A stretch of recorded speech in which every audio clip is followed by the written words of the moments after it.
Hey, Parlay Pete, let's start hour 2, man. Because hour 1, like, I'll tell you what, man. Hour 1, you almost got me going down a rabbit hole that I typically don't go down on this podcast because I don't really talk about my past from like life. Yes. 4 years ago, and I usually stay away from that. But then when you send them fucking cakes, and I feel like what I'm saying? I feel like the baker's man, you know what I'm saying? I gotta make sure this shit is good. It's good for the people. Hey, I don't want nobody enjoying a cake that looks bad, that looks good, but don't taste good. You know what I'm saying? I got to make sure that the cake is right. Well, that's why, like I said, for me, it was one of those things. Wow. And then you click on that, and then this is the next thing that pops up. Unbelievable. Oh, yeah, go ahead and send it to me. Yeah, because, well, it was the next thing that popped up. And so I'm like, it is.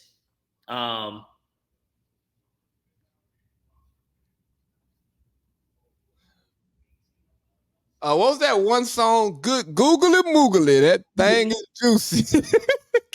Yeah. But think about it. That would mean that her post, that was the next thing in the algorithm, because it's like, oh, this is why you watch this post. This had nothing to do with these these peas or whatever this bitch is looking at in this. Well, but that speaks to what we talk about on social media.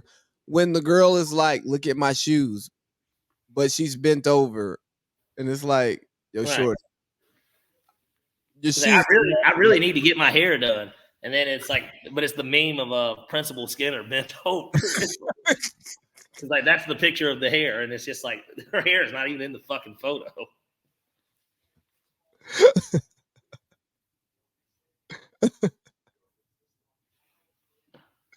Jamal Murray didn't come back into the game, by the way. And Michael Porter Jr. was happy. He was like, oh, no superstar?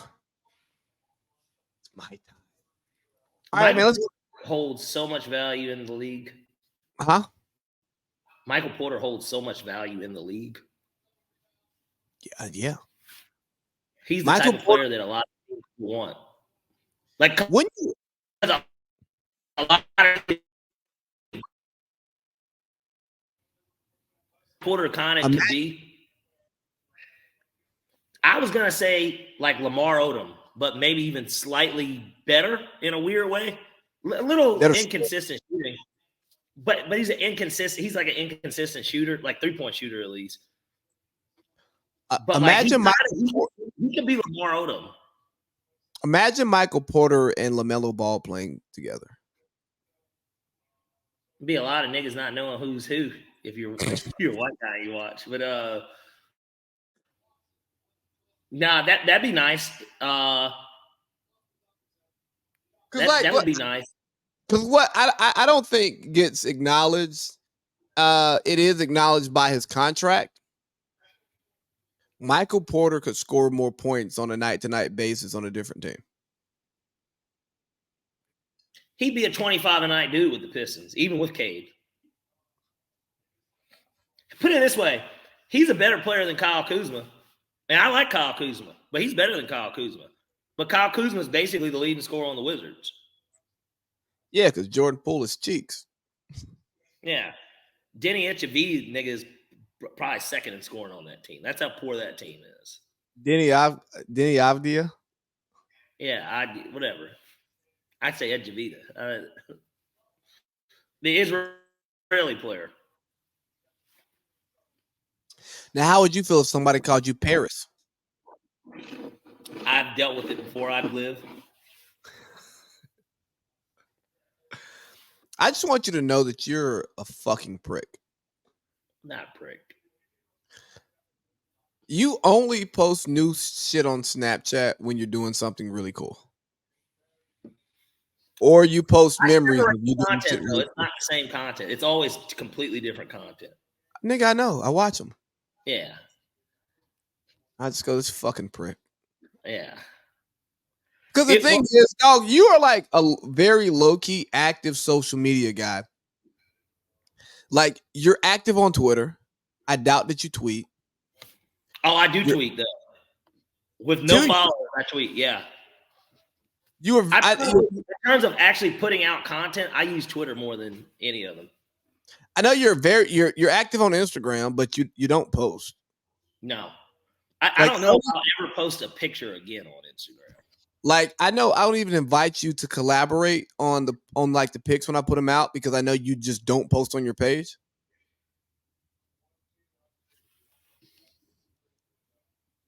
I'm somebody that I'm weird about posting stuff, but like if I'm not really out of town, and even if I'm out of town, I don't really post. I'll post like one or two things when I'm out of town. I don't like go through my day of, whoa, this is what I'm doing, like type shit. But I got a question for you. I don't know. I'm weird about like posting stuff.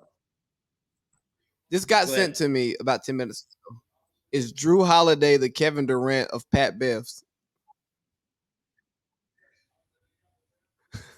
Is Drew Holiday the Kevin Durant of Pat Bev's? I don't think it's fair to say that like Pat Bev is like a lower, that Drew Holiday and Pat Bev are the same type of player. Like, yes, they are the same type of player, but but Drew Holiday's an all-star. Like, he's been an all-star. And he's been an all NBA. I guess Pat Bev's been all defensive NBA, but like.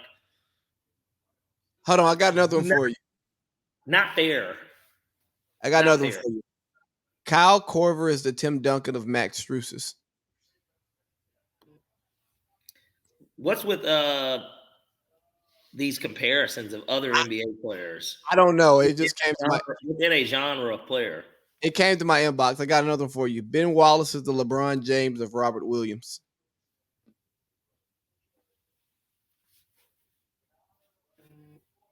No, I'm not touching this. Yeah, somebody should have told Meek that. Monte Ellis was the Allen Iverson of Dion Waiters.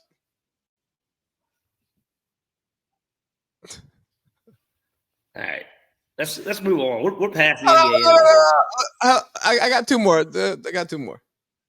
Taco Fall is the Killian Hayes of Victor Wembanyama's. I get what they're saying. I'm not. Yeah, Sengun is the Jokic of Walker Kessler's. That one sucked. That wasn't funny.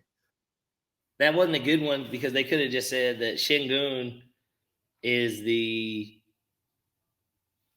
I don't know, the fucking baby version of Jokic. Like, I don't know. Like, all right, let's get to football.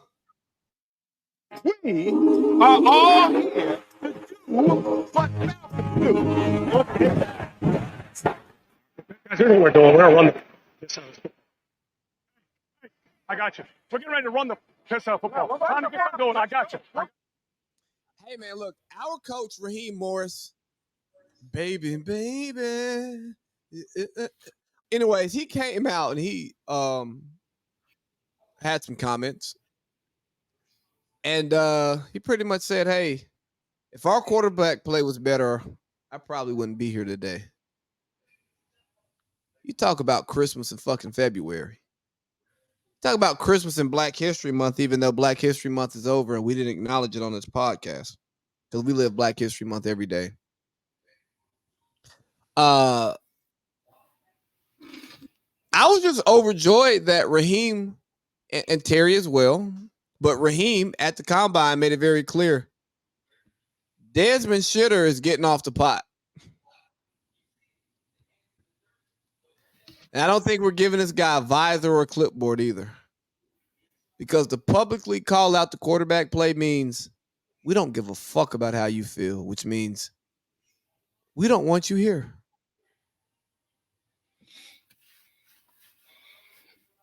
I think that Coach Raw, because that's what they're calling him now, right? He's Coach Raw. Oh, he's a rah-rah guy. Yeah, Coach Raw. It's so funny. When I hear him talk sometimes, I'm like, gosh, I could tell that you work with Dan Quinn because you kind of sound like some of the shit that he be saying. It does. Like, if you read those interviews and like kind of and I get it, we're not in the season yet, but like, I was just like, these Dan Quinn-isms that this nigga's using. I was like, it's all over again. But I think that they're trying to keep that as close knit as possible in reality. And I think that they're just saying this ambiguous shit like fit for the city. Because when you say that, it sounds like you're saying you want a black quarterback. And then that. No, I didn't bring that out. What do you mean fit for the city? Well, the best fit for the city. Okay, well, Atlanta's pretty much a black city. Yeah, there's plenty of white people here too, but this is a black city, right? Culturally, it's hip hop, it's swag surf every third quarter. These are the things that's the city that he's talking about. Like, he's talking about that. That's what I take away from it. But then he also says somebody that's going to be a good fit for the pieces that we already have in place. Like, these are things he said in the interview that I heard on 92.9. And it is somewhat ambiguous because it's just like, well, who would that be, coach? And then Zach Klein comes on today, and he's at the combine, and obviously, he's like WSB TV Channel 2's top sports guy. He said that the rumblings around there, he said he spoke to many GMs, and he said that everybody believes the Falcons are going to be going after Kirk Cousins. I like that. I think that's a fit for the Braves. I like it too because I think it means that we want to win right now. But I also think it speaks to a redeeming quality about Raheem Morris as a defensive coach. He was our pass game coordinator, right? He was the wide receivers coach. I want to say he was the pass game coordinator. He was DC. He was DC the year that he took over interim. But he switched sides of the ball twice. He was the wide receivers coach, I know. So 2016, 2019, he was assistant head coach, wide receivers coach, and offensive pass game coordinator before he took over as the DC. So with him being the pass game coordinator, that lets me know he has a great feel for offensive football, obviously. Yeah. And with the OC, he's bringing in a McVay guy, obviously. It tells me that he has an idea of what the offense needs to look like. He's not Robert Saleh, who just says, "Hey, Aaron Rodgers, do your thing, big dog." And he wants a guy that fits his offense the way he wants it to look. You know what I mean? Well, and certainly if you look at the years that he was that assistant head coach, wide receivers coach, offensive passing coordinator, Matt Ryan was the quarterback. Of course, Kirk Cousins fits. Matt Ryan mold, essentially. I mean, Kirk Cousins is in the same mold of Matt Ryan. A quarterback who I believe is good enough to win a Super Bowl if the team is right. The Josh Holsey type fans won't be a fan of him because you will have those bad games. But if you actually watch the game, he's the type of quarterback that if you understand football and you understand how like getting a quarterback is, you're happy with him. You may want better, but you're well aware that better doesn't really exist without going into the draft. Without drafting the guy or somehow, some way, in some rare freak opportunity, a guy you don't see very many quarterbacks get unhappy and get traded. No, they have prime already.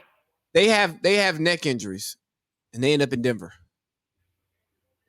Or they're Aaron Rodgers, and you get to the point at where you teeter between retiring, and you've already got a guy that's been sitting behind him for so many years. Same thing with Tom Brady to a degree, where you've kind of got these heir apparents, and you're kind of just like, well, we're kind of ready for you to – we don't want to get rid of you, but we're kind of waiting on you to want to get rid of yourself, remove yourself from the situation so that we can move forward type thing. That's how those guys become available. They don't hop into free agency and have that opportunity. Kirk Cousins has been rarely one of the few people that's been able to actually do it.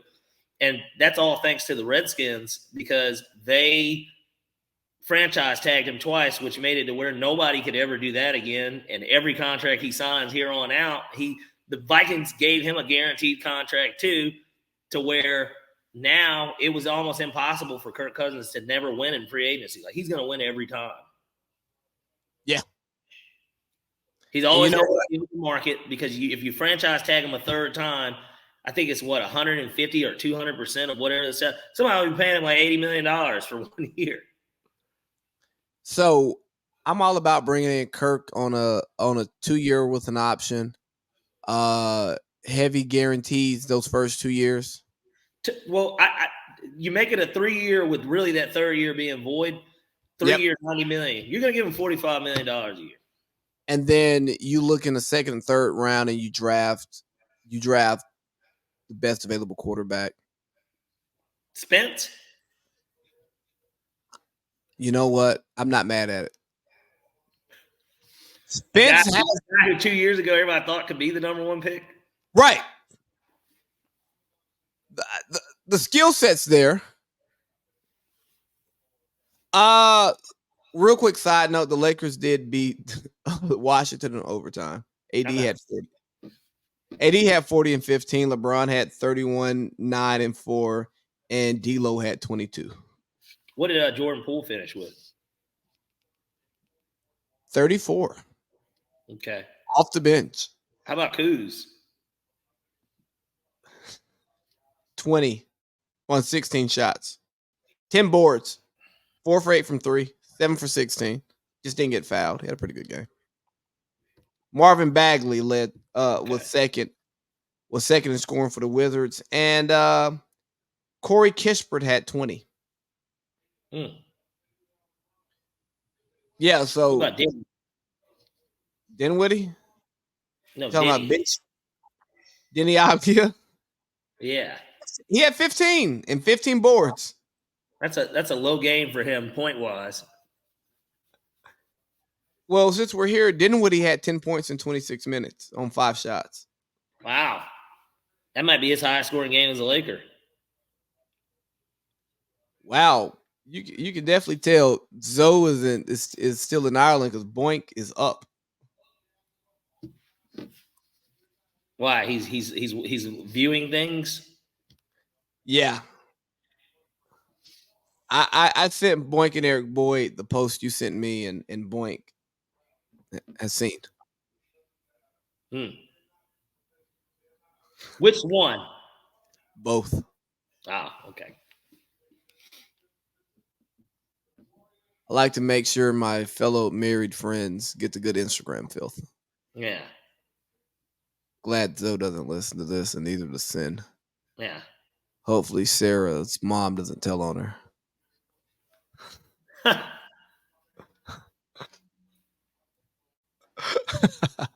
That's super awkward if she listens to this because there's really nothing to tell on. So neither of us are sold on Justin Fields as our quarterback, is what you're telling me. I'm not opposed to it. I want to know what the price is. Is it? I'm gonna assume it's a 2. I'm hearing a day 2 pick and a day 3 pick. But if that's what if that's what we're hearing, I imagine that's the Bears trying to run the price up. Yeah, because there's not too many teams realistically that could get them. I mean, the Steelers, I guess, and then even though they've kind of shut the door on it based on what they said, I don't think the Patriots are going to do it. The Raiders would be about the only other team to me that I could see making that move. But maybe if Seattle wants to have Geno as a backup, Seattle will be intriguing. That'd be a pretty interesting. Did you see? I saw something today. I think it was on JPA. But they said that Seattle has told Geno that he will be back on the roster with his contract. So yeah, but that's I think it was only like 12 million, 13 million because his was front loaded too. So he's at a reasonable price to where they could move him if they really wanted to. Yeah, they told him he was going to be there, but Daryl Morey told Chris Paul that he wasn't going to send him to OKC, and he fucking sent him to OKC. So these guys, they can do what they want. I mean, at the end of the day, if the right offer comes through, if the Pittsburgh Steelers say, hey, we'll give you a third for Geno, I bet the Seahawks probably take it. Gino's a $26 million cap hit. Yeah, but what's the base salary? Is it it's like 13, right? 12? Base is 12.7 with an 8.7 signing bonus. Okay. 200,000 for the workout, 4.8 restructure, and 39.7 dead cap. So they're going to stick with Gino this year because next year he'll be at 13.5 dead cap. They could be a shocking team that trades up to get a guy. Or like I can see them going up to like 11 or 12, and then they be the ones that take JJ McCarthy. You know, I didn't know this about JJ McCarthy because, you know, I've been kind of beating the drum for JJ McCarthy. He's like 6'4", 205 pounds. Yeah. Niggas built like a shooting guard. Yeah. Too skinny. Well, what's Jaden Daniels? He's 6'4", 210, 215. Yeah, but he's better. He is better. And he'll probably add on about 10 pounds muscle. I mean, CJ's the biggest dude in the world. Yeah, nah, but if you're 6'3", Patrick Mahomes, like those dudes aren't huge. They're not that far. Mahomes is in the 220s, though. He's got a gut. He's a dad. He has a hot wife. Pat's an underrated athlete. He has a hot Sports wife. Illustrated wife. You think she's hot? He has a Sports Illustrated. I think that she's in Sports Illustrated. You think that was hot? Yes or no? I'm not attracted to his wife, but good for him, you know. You know, I love how respectful you are on this broadcast, man. Yeah. You didn't want to say she has big gums and small teeth and she's ugly. I didn't say that. I just said you didn't want to say that. I heard it, though. I heard. Oh, that's Josh Holsey's, ain't it? Little Rich Homie? Yeah. Oh, yeah. You can play any Rich Homie. Josh knows Rich Homie as well as he knows a box score. Yeah. Where's my pen? Where the fuck is my pen? I'm writing that down. He's gonna hate that one.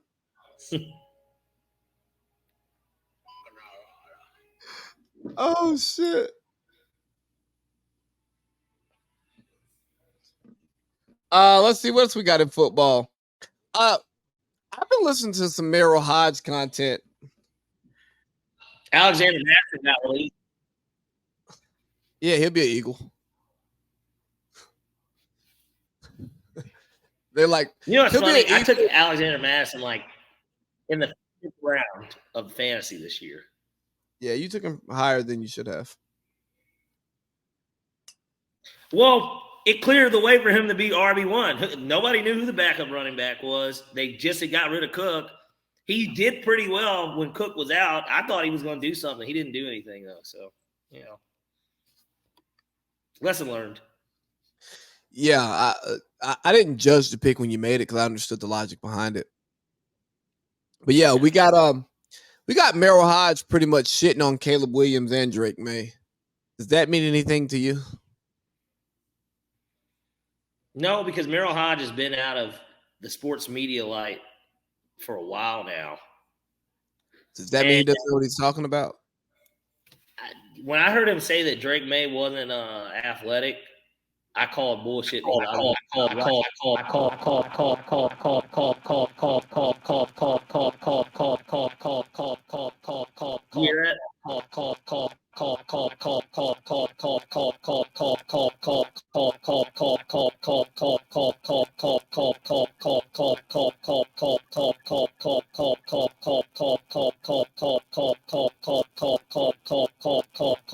leave because I can't hear anything.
I can hear anything you're saying.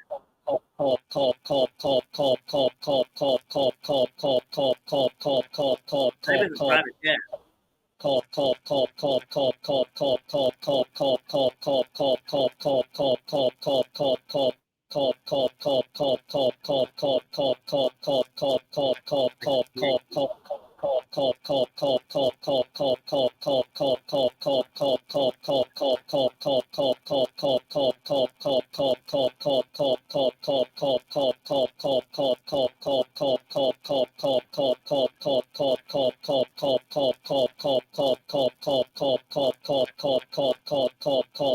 you hear that? Here, type in the chat. Can you hear me now? Yes, now I can hear you. All right, so something happened with my setup over here. I don't know what happened. My audio's not going to come in great because I'm talking to the computer. I don't have headphones. I can hear you though perfectly fine, honestly. It's just going to be a bad audio product when we put it out, but it's okay. What the hell were we talking about? Oh, we're talking about Merrill Hodge, Drake May. You said when he said he wasn't an athlete that did something to you. Yeah, because I got to watch Drake May a few times this year, and I'm like, nah, he's definitely athletic. I don't know where he got that take from. Well, yeah, because he got compared to Josh Allen. He's athletic. Put it this way, that white boy can fucking move. So that's why I'm like, okay. Like, I tell you what, it'll be interesting to see what Drake May runs. I wouldn't surprise me at all if Drake May ran a 4.6. You know what really what I enjoyed about some of the quarterback talks was Drake May's inconsistency being a problem. I agree. And Caleb Williams not being consistent in the pocket, which is what I've been saying for months now. Just watching him, I go, he doesn't throw the ball on schedule. But everything about him, it seems like improv. Yeah. You know? It all seems improv. But I think that's what kind of makes him so great, because if he goes to a team, which typically the team with the number one pick, you're probably going to have some offensive line issues, kind of, that he's going to be able to make plays like without having a good O-line, so let alone once he does have a good offensive line. You know. So you like the improv skills working for Caleb Williams. Yeah, I think it works in his favor. I mean, because he can make those throws. So it's like it's apparent. If you've seen him like throw on the run, like and like just like cross body shit that like he's doing. No. Stop. His accuracy is amazing. Like his skill set is great. It's just like when I talked about the Chiefs not winning a Super Bowl the last 2 years, mainly not this past season, but the year before, I was like, will Patrick Mahomes take the cheese? Will he just 1, 2, 3, get it out? 1, 2, 3, get it out. That's what I worry about with Caleb Williams. And if he does that, and I say, hey, let's pump the brakes on him, and I'm wrong because he actually learns to do that, I'm okay. I worry about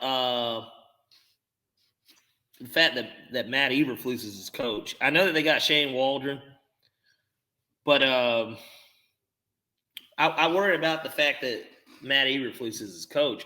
That to me is going to be the telltale for most of these quarterbacks. Who's their coach? Like, who's running their all? Like what is it that they're having to work with? And I think the Bears are set up to have success. They had a lot of momentum towards the end of last year, especially after they got Montez Sweat. So I think it's a good, decent situation that he's headed in. That's a tough division right now because a lot of people think the Packers are going to have such high expectations going into next year. Of course, the Lions are as good as they've ever been. And Minnesota is a team that, it looks like Kirk Cousins is going to leave, but they could easily keep Kirk Cousins. And that is still a team that could win 10 games, like with Kirk Cousins, 11 games. You know what I mean? Like they wouldn't. So it's a tough division that he's going to have to face. And then I know he played at, Oklahoma and SoCal, and I know he's from Maryland, but or DC rather. Let me not confuse that. Wouldn't want to do that. God forbid. Yeah, he's from DC, not Maryland. But you have to deal with playing cold weather, stuff like that. Like it's going to really come down to who these guys have as coaches, and they broke it down pretty well. When you look at the draft where Trubisky, Mahomes, and Watson went, Mahomes was set up to succeed because of who he had as a coach. It's not that he didn't – obviously Mahomes has it in him, but he got put in such a good situation. Like Trubisky wasn't going to be – there was only but so much success that Trubisky would have because he just isn't talented enough. But his situation was less than ideal too. Overall, yeah. I mean, I know Nagy was the coach or whatever, but Nagy as it was just a lesson. Nagy as the head coach versus Nagy as the OC with Andy Reid, that's two totally different situations. Right. And I imagine when Nagy got Patrick Mahomes, he's sitting there like, I could have drafted this guy. I'd still be head coach. Yeah, you'd still be a head coach. You might have a ring, even in Chicago. Because think about it, Mitchell Trubisky went 12-4. Mitchell Trubisky went 12-4. He got the MVP. Yeah. They were 8-8 that one year. Yeah. When they played the Saints, and almost came close to winning that game. I remember Jimmy Graham caught a touchdown at the end of the game that either made it like a 3-point game or something. I don't remember, but I remember because it fucked up so many people's bets. Let's see. Caleb Williams, he's attending the combine. He's not doing medical.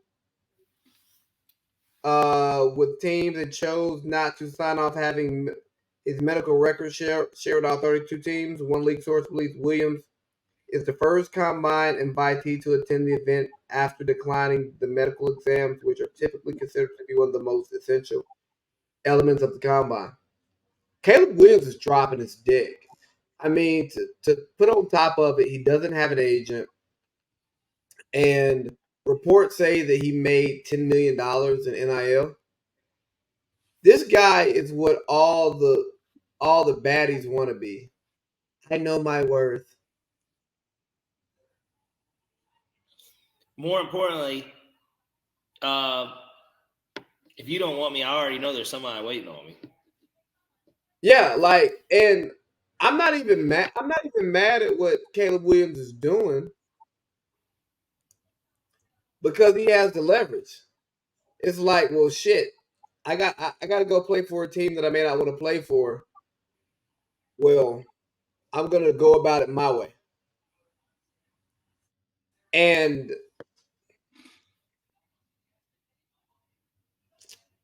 as much as I want to knock it, because I think entry level talent shouldn't have that much leverage. But when you have that leverage, you should utilize your leverage. Well, and it makes a ton of sense because, like I said, you look at it this way: he could go play for the home team. They're right there too. He probably grew up a Redskins fan. I have to imagine, maybe. Certainly, it'll be easy for his family to come see him play on a daily basis. Easier. I mean, it'll be easy anyways because he's rich. But that still is one less expense you have to worry about. I mean, I'm sure maybe the Bears. I don't know. The Bears strike me as a cheap organization, but I think they're cash poor. Yeah, well, because think about it, and Mike Florio actually said this. He put it together really well. He said, if you look at the NFL, he said a lot of these teams and their owners, they're really giant mom and pop shops. Like the Chicago Bears is a mom and pop shop in reality because they've been owned by the same family since they got started. And they're running it as such, even though they're a brand. The Chicago Bears is a brand. It's synonymous with, I think of Chris Farley in an SNL skit that he did, the Bears, the Bears, the Bears, the Bears, the Bears. Mike Ditka. Just it's so much shit about Chicago, the Chicago Bears. And obviously a lot of it goes back to the 85 Bears, or just, Mike Ditka when he was a fucking tight end, like George House, all this stuff. But they're mom and pop shops. So it feels like they treat it as such. And because they already get their share of money, they just seem like they're similar to the Bengals because that's Paul Allen, right? Yep. Not Paul Allen. Paul Allen owned the Seahawks. But golly, yeah, you're right. Fucking Allen. Yeah, but I know his name is Allen too. I thought it was Paul. Or maybe it's Paul God damn it. Mike Brown. Yes.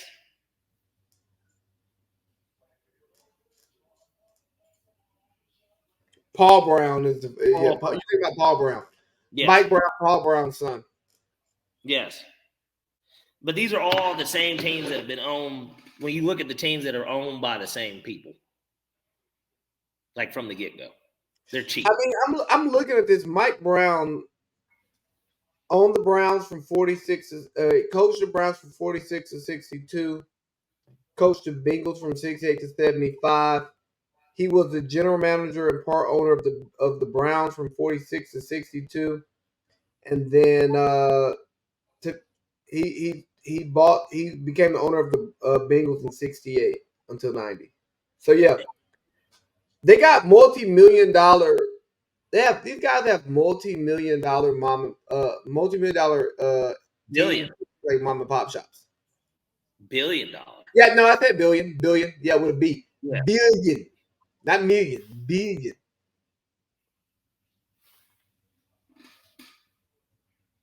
Yeah. So it just sets up well. If he wants to go home, he could force his way there without actually telling them, "Hey, I want to play there." Well, I think that they're set in stone. I think that they've decided like they're drafting him no matter what, because they don't want to be in the same scenario that they were when they drafted Mitch Trubisky. You don't get fired for drafting Caleb Williams and him not being good.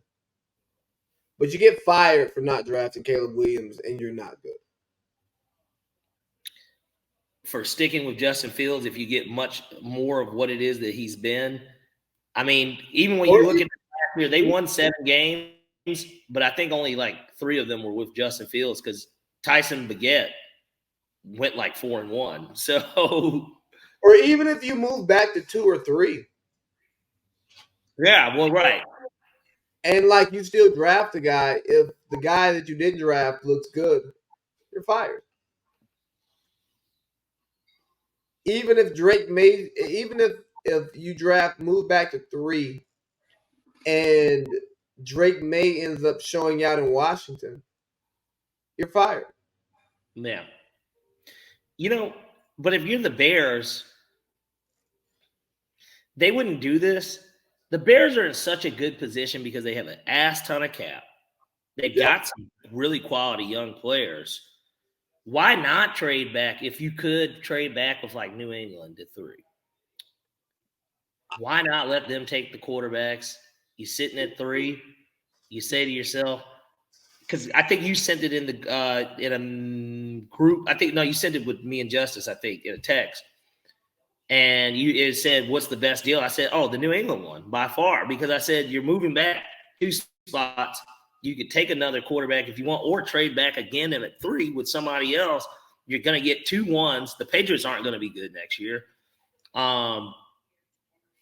You're picking up more draft capital. You've got all the cap in the world. You could stay on Justin Fields. You could trade Justin Fields still.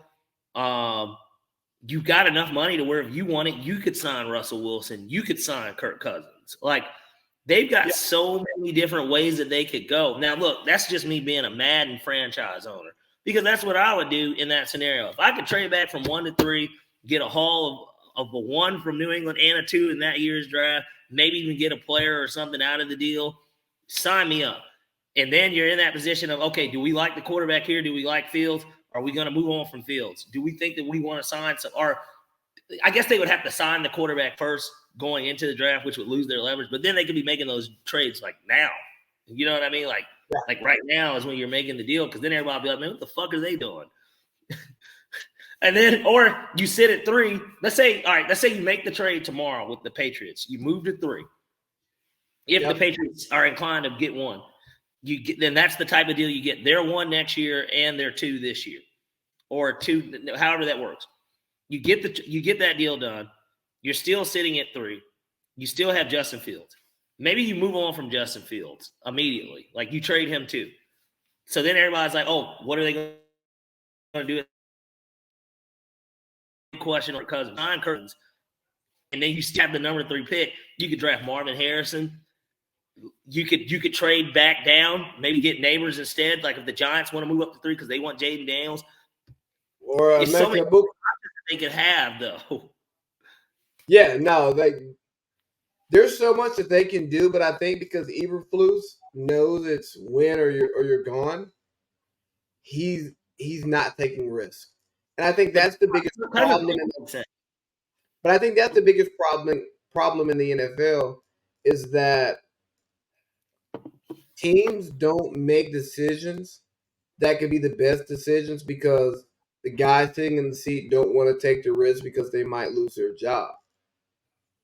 And I get it. Protect your desk, right? But if you're thinking about winning for the franchise, your first move can't be to protect your desk. But I think that's what's going to happen. And that's why I think Caleb Williams goes first overall to the Chicago Bears. Yeah, they're not going to do it, but I'm just in a theoretical Madden franchise mode. I know it's a video game, but don't you wish Washington had the first pick because you know everybody there has job security? Wait, say that again. Don't you wish Washington had the first pick because you know everybody there has job security? Yes. Plus, I want to look, it didn't end so well with DQ, but honestly, man, I want to see DQ do well. Same. I'm a DQ fan. I think he's a good coach. I want to see DQ, and I think he will be a better coach. I don't know if he's going to reach the Super Bowl again, but I think he will be a better coach. Like, the mistakes that he made here, I think are going to be cleaned up. Like, he's not going to make those dumbass fucking in-game decisions. He's going to be able to hold on to leads. Like I don't see that being his issue anymore. Same. I got a question for you. I have an answer for you. Do you think Russell Wilson wins 2 Super Bowls in the next 5 years? No. What if he comes to the Falcons? I would love for that to be the case. If he were our quarterback, yeah, I'd love to win 2 in the next 5 years. But realistically, I tell you what, if he plays as well as he did this past year, because he really wasn't that bad. If he plays as well as he did this past year, or maybe even has a renaissance and jumps back into who he was 3 years ago with the Falcons, and Kyle Pitts realizes his true potential, Drake London's a Pro Bowl wide receiver, Bijan's an all-pro running back, who knows? How much do you hear about?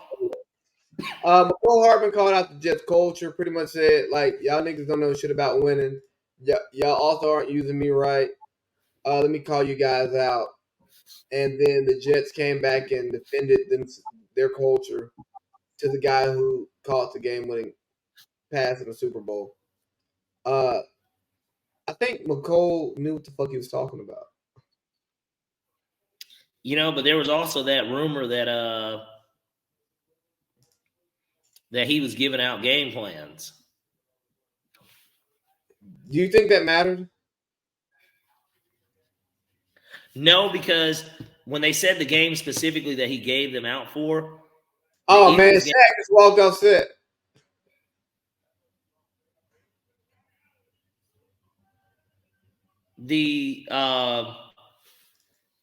Under what context, though? They're talking about Superman. They're talking about Superman. Is that a real Superman or something? I don't know what they said, but yeah, probably. Because Chuck is laughing. Dwight should have made the All-NBA 75 team, but Dwight should still be in the league. So crazy, but nonetheless, the two games that they said that they did it for was the Eagles game, which the Jets won, probably their best win of the year. And then 2 was the Chiefs game that they lost on Sunday Night Football. I was in London. I'll never forget because I was watching it at like 3 a.m. or 4 a.m. at a fucking casino. Met some interesting people. I bet you did. Yeah, I made some money that night because I made some bets on that game. I made some money. But like that was also Zach Wilson's best game of the year. Yeah. That was the best game he played all year. Yeah. And they were in it. I mean, they only lost by like 3. So, Yeah, maybe he leaked it. Maybe he didn't. I just think it's a bunch of losers trying to defend themselves and protect their desk. Let's see. Eric Bieniemy is the OC at fucking UCLA. Do we care about that? He's cooked. Dick Sherm got a DUI. Do we really care about that? It lost its sizzle because we've had so much more that's happened this week. I mean, look, Dick got hammered.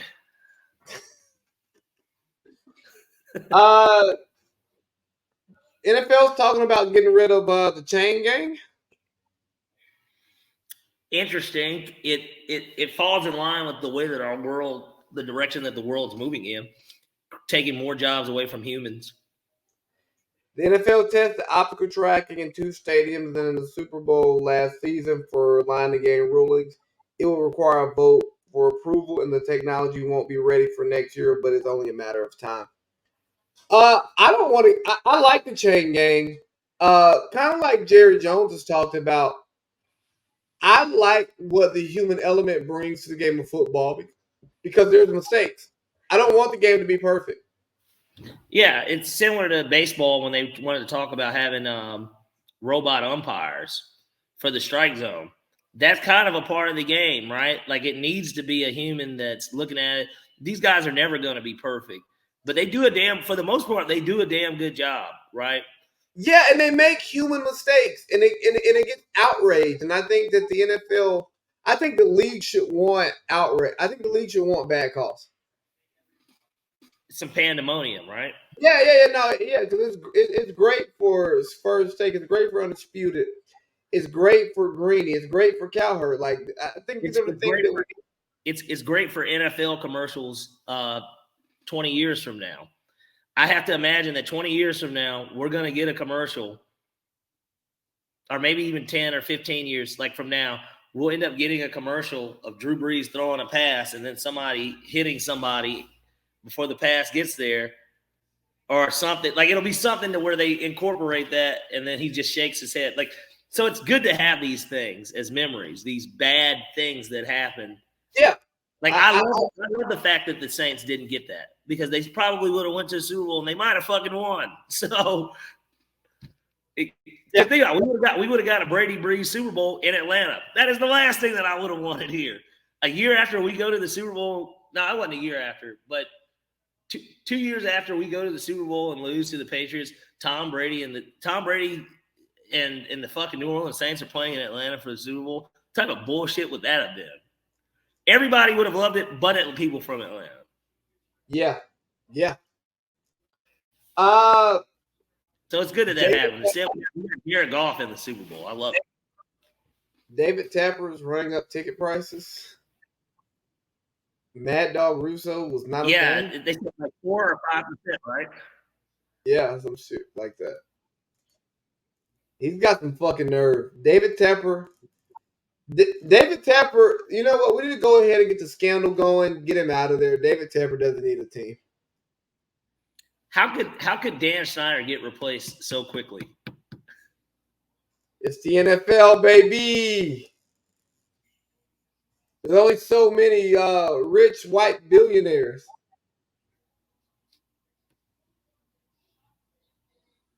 There's a lot of there's enough billionaires. Like, didn't they say that I know that now will be kind of wouldn't be in the best interest of the league, but what are they saying that what's his face was interested in buying the Commanders? Amazon's Lord and Master. Jeff Bezos, yeah. Yeah, wasn't he interested? Yeah, he's rich enough. Just send him down to Carolina. Well, but I knew that they had said that, it'd be a conflict of interest for the league, obviously, because Amazon's on TV. It's now as a partner with the NFL. And then, of course, he owns, like, the Washington Post. So, I don't know. He could be putting out any type of story he really wants in reality. There'd be no journalist, or he could leak things. Like, I don't know. A lot of stuff. Well, who cares about journalistic integrity? We care about juicy stories. Yeah. Well, and he'd be putting them out, any and everything that he knew. I mean, the NBA media world got mad at JJ Redick for saying y'all niggas care more about hot takes than actually basketball analysis. And they were like, well, yes, why else would you be on TV? If you don't like it, get off TV. It's like, no, I'm on TV to try to educate you all, you fucking idiots.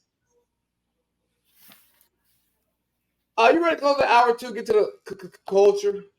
Because I'm getting sleepy.